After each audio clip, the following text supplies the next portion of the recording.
Good afternoon. Welcome to the daily briefing at the St. Clair County Emergency Management Agency, where I'm joined with Chairman Mark Kern of the County Board, and today we have the Director of the St. Clair County Health Department, Barb Holt, and welcome to the roller coaster of numbers, as we're calling it. No kidding. Thank you, gentlemen. I'll be filling in for Miss Sam Bierman for a while. She has a well-deserved vacation, so you'll be getting to see. She sent me a picture saying we're on the road. Or they're on the road. Good, good, good. I got to do a shout out to the Blues today. Go Blues, 5:30 tonight. So go Blues. We get a little sports in. Numbers from today for St. Clair County totals. We have an additional 1,248 folks tested for a total of 41,462 that have been tested in St. Clair County. Today we have 95 new positives. Those include males and females from the ages of 10 to 80 and above. So for a total of 4,229 positive cases since we started this in St. Clair County. That makes our daily positivity count for today of 7.6%. That's just for today. Negatives overall, we've had 37,233 negatives. Unfortunately, today we have 2 deaths to report. We had a female in her 80s and a female in her 90s, and both had underlying health conditions. So our sympathy and prayers go out to those 2 ladies, their families, as well as the other 155 that we have lost in St. Clair County due to COVID-related disease. And as we know of today, 3,115 folks have served their 14-day quarantine period and have recovered from COVID-19. Statewide, a total of nearly 3 million people have been tested, 2,937,749.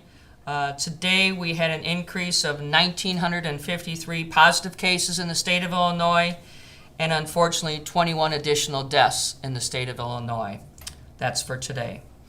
Our hospitalization rates in St. Clair County, we have 46 patients that are hospitalized with COVID-related illness, and today we have 2 folks on ventilators due to COVID-related illness.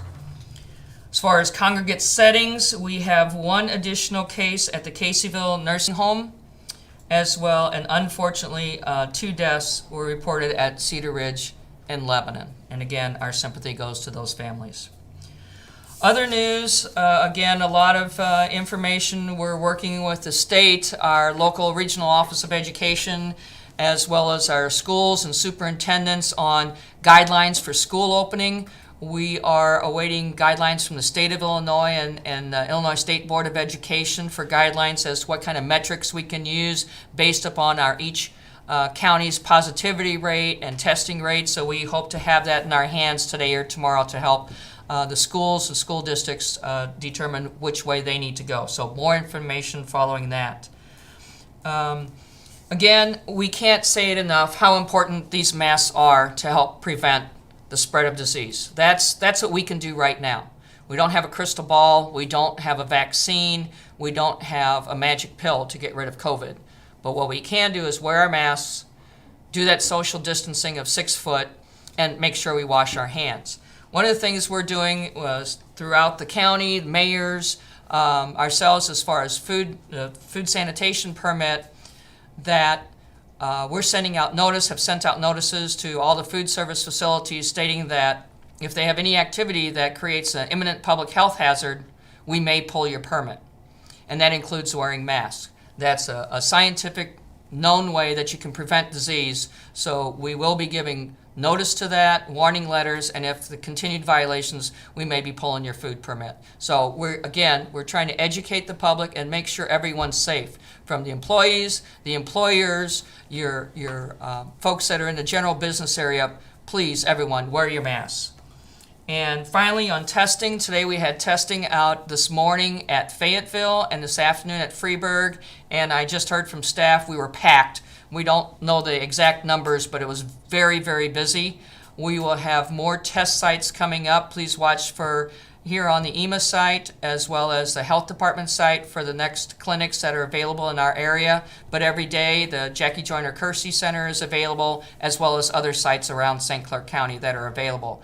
Next week, I know Department of Public Health has several testing sites throughout Madison County. Again, that's free to anyone in the state of Illinois, so even if you live in St. Clair, Monroe, Madison County, or you can go to Madison County as well as coming to our county when we have these state-run clinics. So check the Madison County Health Department site as well as we'll have those posted. And then the week after that, August 17th, 18th, and then Friday the 21st, IDPH will be in St. Clair County, and we're setting up those test sites as well. So again, stay safe, wash your hands, but please wear your mask. That's what we can do right now. And with that, I will turn it over to Chairman Kern, sir. Thank you, Barb. And with higher testing numbers, of course, come more positives, but also it seems that when we test more, our rate seems to get better. And so today our county positivity rate was 7.6%, up from yesterday, but still below that 8% level that we Yes. need to be regionally. So that helps. So hopefully the state's going to come back, and even though they're in Madison County next week, we encourage people from St. Clair County to go Absolutely. there and get tested. We'll get the numbers here. The numbers are reported in St. Clair County, and you had a good success in Freeburg and Fayetteville, and we'll mirror that.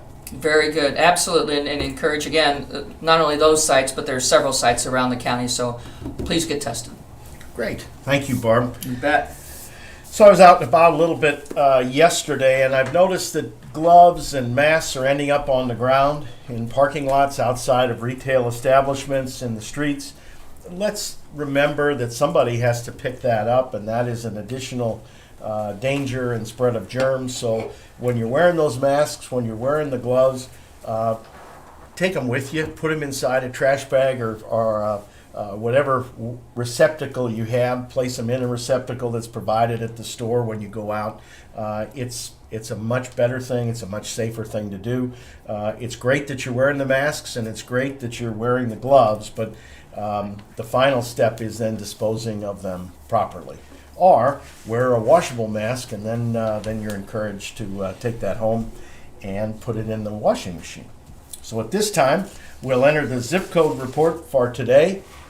In 62059, we have 10 COVID positives diagnosed. 62201, we remain the same at 190.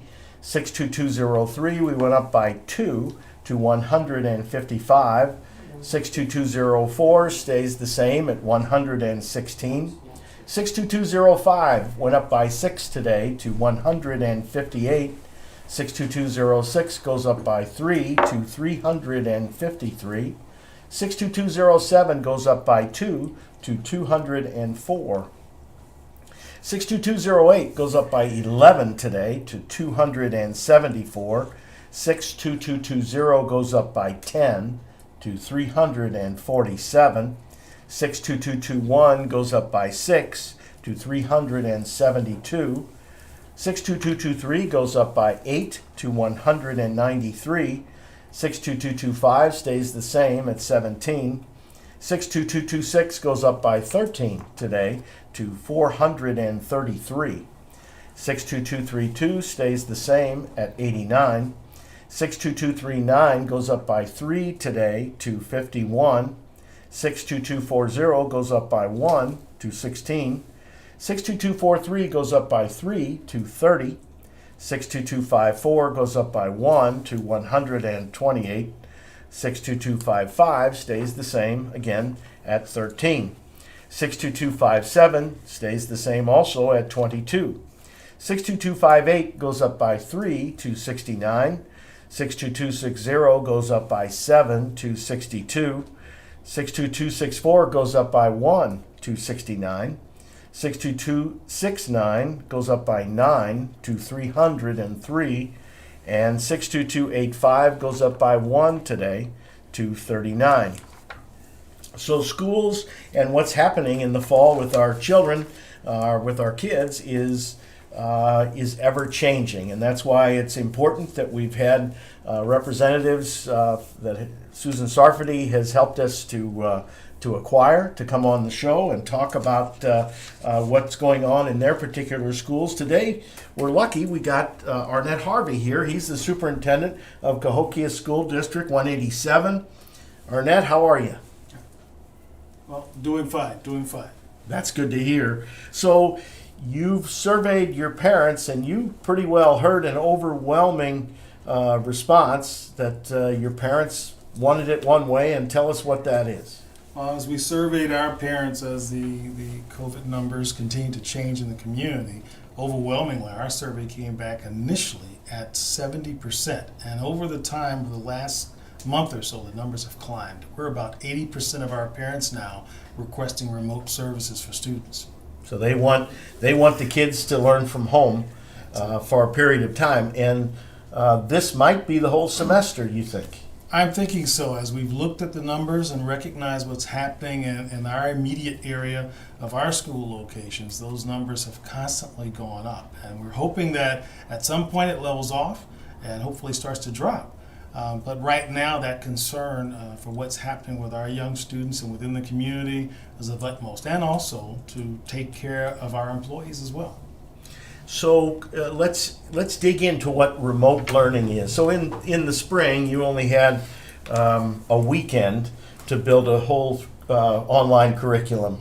You had a little more time now. Tell us about some of the changes, what the students have to look forward to coming into home. The major significance this time around is, as you know, from the March 17th stoppage of schools and going into this immediate remote, is that we've had plenty of time to plan, as you had mentioned, and now students will be graded for all of their classes. So it takes on a much larger connotation of what has to happen in these remote settings. There has to actually be work that children are responsible to gain from. There will be testing components, and children are going to be responsible for taking those tests and making those movements as far as gains educationally. And we certainly know that our students need that. Koki is one of those schools that we're on the list of students who need assistance so that we can improve ourselves, and that's what we've been trying to do. So how will the learning, how will it happen? Will the teachers come to school, and will it be a live situation, or will these be recorded lesson plans that the student can access any time of the day? It's going to be a combination of those things, because we know that with our staff members, many of them have expressed the concerns about coming into the facilities as well. And as we've all talked about, following IDPH guidelines, we're going to sanitize our facilities, take care of them, to make sure that they're all safe. But our teachers are going to come into the building, because many of them, that's where their materials are. So they'll come in, they'll have options. Many of my staff members, our teachers, have expressed to us that they're going to come in and work all day because they're just comfortable doing that. But as other schools are going into this remote learning that we're going into, some of our staff members have young children at home as well. So it really creates a situation of who's going to watch their children while they're at work for us as well, so serving our kids. So we're going to give them options. Some of them will come in, record part of their lesson. Part of that lesson plan will be the recorded version, but there also has to be that interaction with students. We must have that, because we've got to know if the lessons that have been recorded have the right content and the students are gaining from that. So it'll be a blended situation from that aspect of it, where some of our staff members are more comfortable being in the buildings, others will record lessons, but there will still be that interaction with students, whether it's live, partly recorded, and then the lessons as they're turned in. So the teacher will be able to look at the screen and see their students and what they're actually doing at the time, make sure they're paying attention? Absolutely. For part of the lesson? Absolutely. We're as a matter of fact, we're going through extensive training right now with our staff from a professional development standpoint, utilizing these new levels of medium, whether it's a Google Classroom or a Nearpod usage or some of the other things that our technology team has come up with that they can serve our students. So technology. Last spring you handed out and did a great job making sure that the kids got Chromebooks but there is a bit of a problem with Wi-Fi access. Have you been able to solve any of those situations? Well, I can't say that we've solved the entire problem, but what I will tell you is that after researching what happened with some of our students who don't have Wi-Fi access at home, we've had to now invest, and we've done this with some of the SECURES Act funding that we're getting. We've invested in what's called MiFis, and that's a Wi-Fi hotspot that we're going to send out with our students who will provide them Chromebooks, but if they didn't have Wi-Fi at home, this will now give them that hotspot so that they can still do their remote classes as well.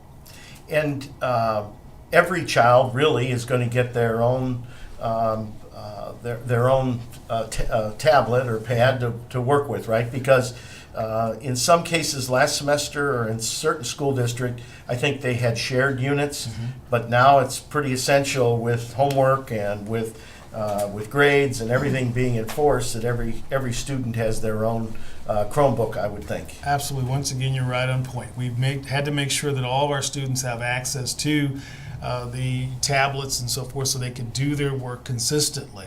And that meant that we had to buy more tablets because as we utilized units that were sent out, we didn't get all of them back. And that became a little bit of a problem. So we have been communicating with our parents and our community, and many of them are coming back to us, and many have come back. There's still a few that we have out in the community. We'd love to get those back so that we can refurbish and update the software, clean them up a little bit to then send them back out to our parents and our students for usage, along with the units that help them if their level of Wi-Fi isn't up to par with them being able to utilize for lessons.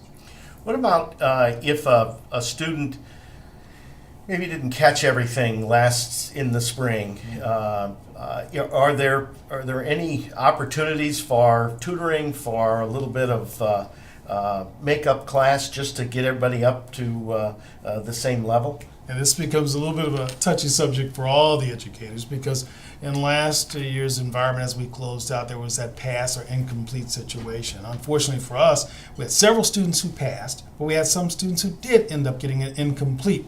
There could have been variable reasons for that. Some of it was a Wi-Fi issue. Some of them may not have had connectivity. Others maybe didn't log in as much or often as they should have to complete enough of the lessons to get their passing grade. What we're going to do for those students, and you do this every year when students return, you want to assess where they were at the end of the last school year, try to help them along so they can then gain what they would have been missing had they not passed that class so they can move forward into the next realm of whatever their line of study should be. So we are working on that with our incompletes and putting some things in place where when students come in and they're started for this year, they'll complete that work from last year so they can get that passing grade in that subject or content area where they weren't successful. And that's what education's all about. Absolutely. Not everyone moves at the same rate, and that's a great way to do things. So. So when the teachers go into 187 into the physical environment, are any changes that they're going to see? Well, just like any of the other places we're going, we're putting in all of our safety measures, the social distancing measures that we're being required with. As you noticed when we started, I had my mask on. We're requiring that everyone that comes into our facility be tested, their temperature's taken, they have to wear their mask while they're in the facility, especially in any area where there isn't the ability to social distance. We don't expect there to be too many of our students that come on site because, as I said, we're remote. But when you're working with some students for the first time, kindergartners in particular, some of our teachers have asked, well, when am I going to meet my student for the first time? We're going to do some of that via Zoom. But if we are able to do so, what we might do with some of those teachers is allow them to make appointments to meet with a student or a family if that child is just new to the school district, new to the teachers, haven't met them before, so they can get some sort of interaction, a face-to-face connection if possible, with social distancing obviously.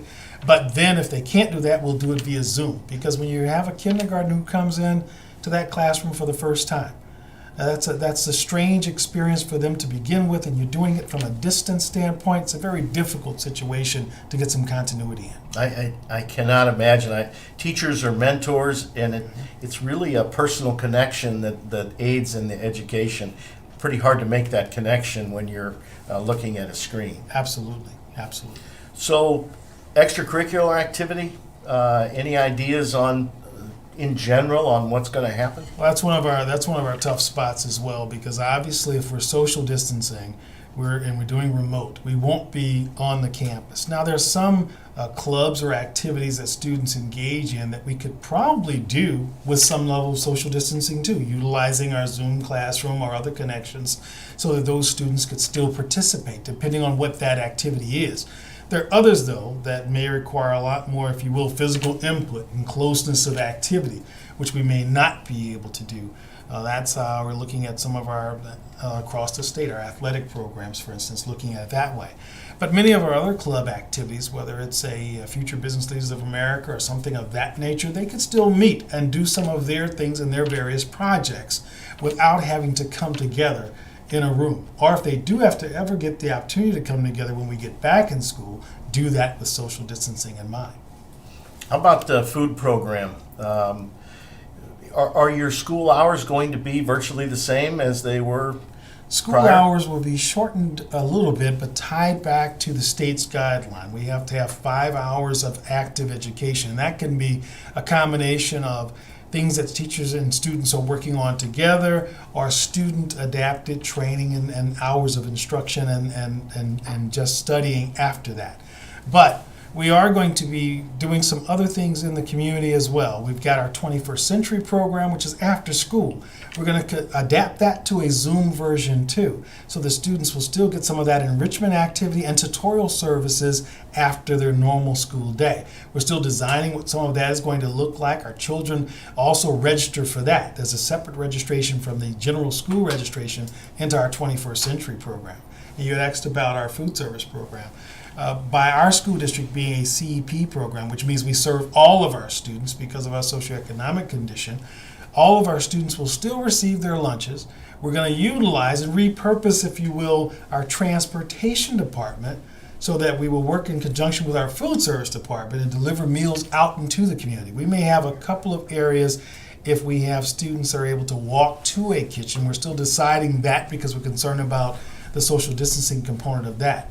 But we are going to utilize our buses, send meals out along our bus routes to the areas that we would serve during our lunch period. And they'll get a combination of their lunch and breakfast so that we can have that where students can take a part of that meal home with them. So we're still going to provide those services. And so how do you disseminate all this information? It's got to be voluminous to the parents. Are you, how? We're utilizing all the forms of media that we're using today. We're using Facebook, we're using our website, we're using Twitter. We're sending robocalls out to the community. We're putting literature out as well. And then it's word of mouth, we hope. Generally when parents would see if they hadn't registered, school buses starting to hit the streets, then all of a sudden that light may go on sometimes, oh, it's time to register my child. This year it's going to look a little different, because those school buses aren't rolling out to pick those children up in the morning. So we still think that getting the information out in the way that we're doing it, hopefully that will be sufficient. And then media itself putting the word out that school is about to start. So sign-up's going on right now. Yes. And they can contact the school district if they're not yet registered. Correct. When does school start? School starts for us with students this year because we're pushing our schedule back a little bit. Let me explain that for a moment. School was supposed to start for our students on August the 17th. We decided after working with our union and talking with our staff members that since we're going into a remote situation, many of them were unfamiliar with some of the technology that we're going to be utilizing. So we've worked with our union and they requested some additional time, and our board has granted that, so that we will now start, and the very first week of school we're going to utilize the state's remote planning days that they've offered to school districts so we can train our staff and have them all well versed in how we're going to do simple things like take our attendance, for instance, and how we're going to have our classes set up, the various other mediums that they will utilize. I mentioned Nearpod earlier, our Google Classroom, things of that nature, and some of our other software programs. We'll take the first week to train our staff, get them acclimated and comfortable as possible in this environment. And then our students will start on the 24th. So we push that back a week. Now that first week still counts right now as instructional days so that we won't have to adjust or add to our calendar. And we're hopeful that that'll stay that way so there's no other disruption during the year that would affect our normal schedule. So August 24th is the day. That's the first day. So you said something, you talked about your 21st Century program, which is something I think that sets your district apart from others. Tell us, just briefly describe what that is. What percentage of your students sign up for that, which really isn't, they don't have to sign up, but they do, must be a neat thing. It is, and our 21st Century program is federally funded, so the numbers are limited simply because of that. Most of our locations have 80 to 100 students at our elementary buildings, and it goes elementary through middle school. We're not really doing very much on our 21st century program as we're developing it at our high school to engage more students. At our elementary, though, and middle schools, we've had a lot of kids involved in the program, and it's mainly to give them some tutorial in the afternoon. They're also provided a snack and a dinner program for participating, because their school day is much longer in general, because that program normally lasts about 2.5 hours after the regular school day. So we'll incorporate a snack and a lunch in there for them, but they'll get tutorial training and tons of enrichment. There will be things that they get some exposure to that maybe they normally wouldn't come across in their school day. In addition to that, we have some field trip opportunities for them, and we were designing it a little bit different this year, because if you have a 2.5-hour program at the end of a school day, it's kind of difficult to take some field trips, and by the time you get someplace, you're turning around and coming back. So we're trying to adjust our program, working with the State Board of Education, so that we can have some activities for our students maybe on a Saturday morning, so we can engage our students even throughout the weekend. That was our plan before COVID started to happen. So now we're still going to do some things. But that would occur in person as opposed to being That would in have Google occurred. Classroom. That would have occurred in person. But now we're able to still do some field trips, perhaps utilizing some other mechanisms that we have from a technology standpoint. So a virtual field trip Virtual field trips, yes. to the art museum or to other places, maybe. These virtual field trips are wonderful. You can take children out of the country, almost any place in the world. That sounds great. Let's see if Herb's got anything. Herb? Thanks for coming in today. I got a few questions that's come in. Becky says, what if the kids can't do school until after the parents get home? Is that going to be possible?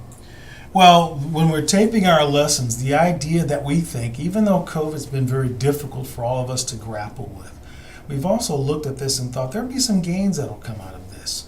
Right now, in a normal setting, children go to school in the day, they get their lessons, they go home, they're trying to do their homework, and parents are saying, well, let me try to assist you. And if the students will say, I didn't understand, what resource do they have at that point if it's later in the evening and the teachers are gone home from work? Parents can contact schools normally the next day, or send an email out, or maybe if they've got that relationship, maybe call the teacher even in the evening sometimes, because our staff works diligently and extremely hard. But now they'll be able to go back and pull those lessons up that were served to their children during the day, distributed out by their communication with staff. They'll be able to review that themselves with the students and then assist them along the way. Or if the children themselves want to go over a lesson time and time again to get that concept down, that'll be a tool that right now didn't exist. That's good. Very good. Brian, you got some other ones? Yeah, just one other one that came in. Was your school district able to work with the local health department to get all the guidance you needed for anybody that would be on site and to help make your plans for when students can return to the classroom? Absolutely. We've really paid attention to what the IDPH has sent out, and that's been our leading guideline as to what we're going to do in our facilities. Within that, there have been several questions, and the question of when you wear your mask. How do you have to wear it? If you're in the office by yourself, do you have to have it? If you're in a classroom by yourself, do you have to have your mask on? We tried our best to tell everyone to try to be as safe as possible. Wear your mask at all times if possible. If not, and you're alone in an office and you take it off to get a breath of fresh air yourself, when you're out in the common areas, truthfully, wear that mask to be safe. And we're taking temperature checks, and we're asking people to do self-checks as well. If they're not feeling well, we'd prefer that they take that day off work to see if they're feeling better. If not, then go and have yourself checked out before coming back to the facility. Try to keep all of our staff as safe as possible. Okay, thank you. Great. Thank you, Arnett. Great job. We Thank appreciate you being here. It really helps. All right. Thank you. Really appreciate you coming in. A lot of comments coming in today about the testing, and I want to just clarify some things there. We know there's been problems with delay in testings, but I want to make it clear that the St. Clair County Health Department and the Eastside Health Department are not the ones doing the testing. The labs are what's backed up, and it's not just backed up in St. Clair County. The last I was told, it's across the country, that there's a delay in getting testing done. So please, have some respect for our health departments, both St. Clair County and Eastside Health District. Those men and women are doing the best they can. And I remember when this all started, there was a good percentage of people that said, oh, I don't want to get tested. And because of what we're telling you, because of what the numbers are showing, more people are taking that warning and they're going to get tested. So guess what happens? More testing takes place, things slow down on the other end, which we know that we don't want that. We want tests, we want results, and then we want contract tracing in a perfect world. But if we were in a perfect world, we wouldn't have COVID-19. So please be respectful. We have to. We saw the numbers today. Here, 95 new positive, as Barb reported.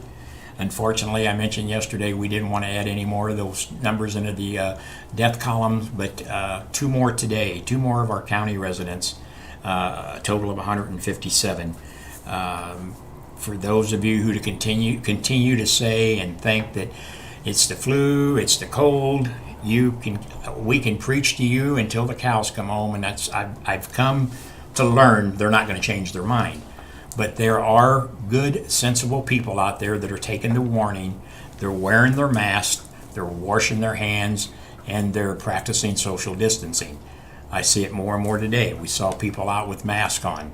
So please follow the 3 W's, and we are going to get through this. I know as much as you get tired of me saying that, I get tired of saying it too. So please, just let's do this and let's keep these numbers going in the right direction. Our regional positivity rate today, 6.9. It's going in the right direction, and we want to keep it going that way. We'll be back in a few moments with Daisy and Cindy to translate this into our Spanish communities, and then we'll be back tomorrow afternoon with our next briefing and another guest. Thank you and have a good evening.